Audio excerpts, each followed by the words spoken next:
আসসালামু আলাইকুম। আরেকটা জিনিস একটু আমি বলতে চাই, সেটা হলো আপনার আমরা যারা প্রবাসী,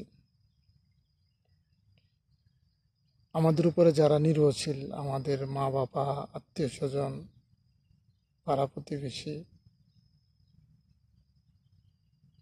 তো আমি একটা জিনিস বলি, সেটা হলো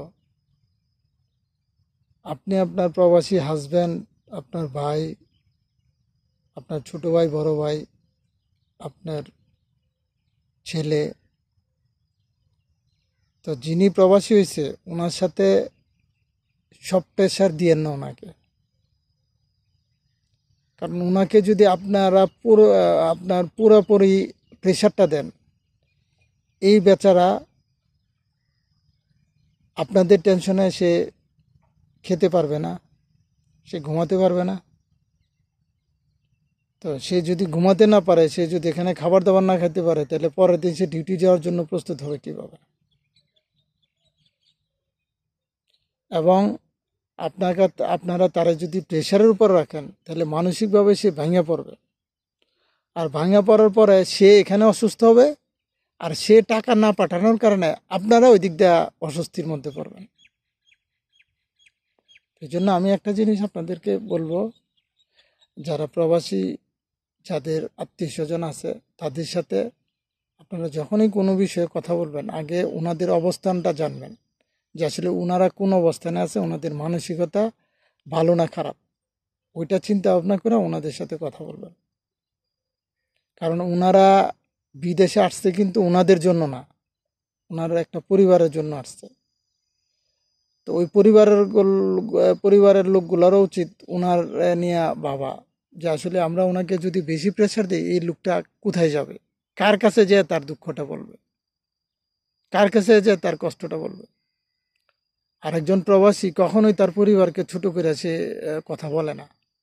হুম, যার জায়গার মধ্যে সেই তার পরিবারকে সর্বোচ্চ জায়গায় রাখার চেষ্টা করে।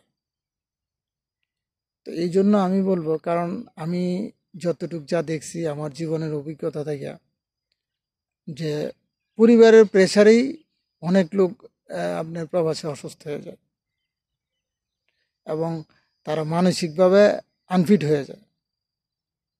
আর প্রবাস মানে আপনার এরকম একটা জায়গা, এখানে আপনার কিন্তু বিভিন্ন দেশের লোক আপনার এই প্রবাসে আসছে।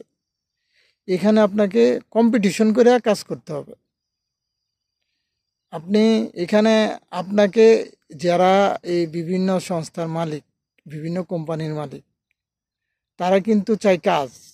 আপনি কোথায় থেকে আসলেন, কিভাবে কি করতেছেন, ওইটা তাদের দরকার নেই, তাদের দরকার কাজ।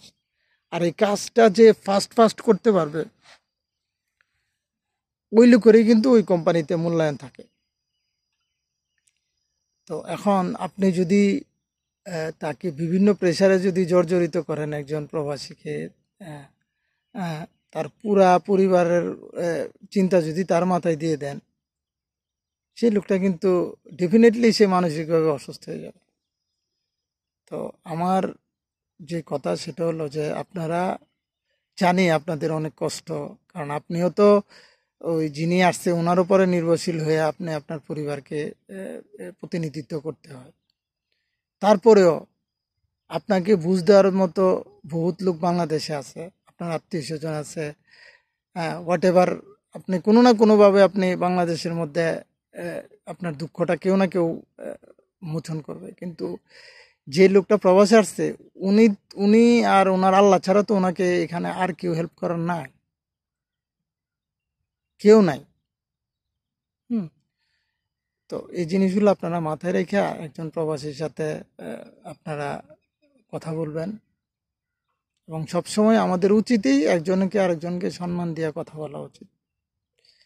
এবং প্রবাসীদেরা চায় না, আমি বলবো যে যারা আহ, বিবাহিত, তো তাদের বাচ্চা এবং তার পরিবার, একটা কিছু করার আগে 50 বার চিন্তা করবেন যে আসলে আপনার হাজব্যান্ড, আপনার বাবা আপনার এই কাজটাতে কতটা খুশি হবে, কতটা কষ্ট পাবে।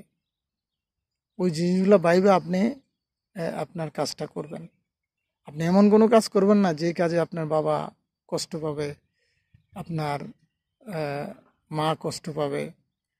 তো এটা মা হয়তো বা অনেক অনেক কিছু সন্তানের চাপায় নেয়, কিন্তু বাবা কিন্তু সেই জিনিসটা যখন বাবার কাঁধে আসে, বাবা কিন্তু অনেক কিছু চিন্তা ভাবনা করতে হয়। তো এই জন্য আমি বলবো যে আপনারা সবসময় একটা জিনিস মাথায় নিয়ে রাখবেন, যে প্রবাসী যিনি আছে ওনাকে সব কিছু মাথায় দেয়া, ওনার মাথাটা গ্যাঞ্জাম করার কোনো দরকার নেই, ওনার কাজেও প্রেশার দিয়ে লাভ নেই। হ্যাঁ, ওনাকে কিভাবে মানে মনোবল আপ রাখা যায় সেই ধরনের কথাবার্তা বললে ওনার সাথে মানসিকভাবে ওনাকে শক্তি দিবেন, সাহস দিবেন। এটাই আপনাদের কাছে প্রত্যাশা, প্রতিটি প্রবাসী পরিবারের কাছে। আসসালামু আলাইকুম।